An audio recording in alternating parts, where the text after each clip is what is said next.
Hello guys, welcome to my channel. Today we are going to see how to fix Forza Horizon not launching after install. Let's fix it guys. Just need to update to resolve the not launching problem. To update it, here is the update list. I have 4 parts downloaded as you can see over here. And now we just need to find the part 1. And here is the part 1 file as you can see. Just right click on it and select WinRAR and select extract here option. And now double click on the application. Select more info and select run anyway option and select yes. Select the language and select OK option. Select next. Select the browse option and select the location where you saved the game.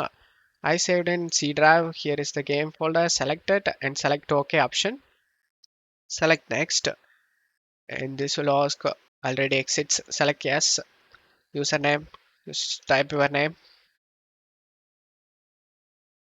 Select next. Select install option.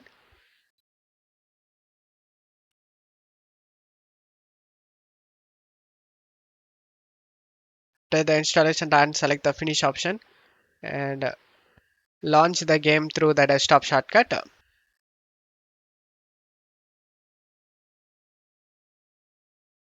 And as you can see, the game opens up without having any problem, and you will never face any game related problem guys.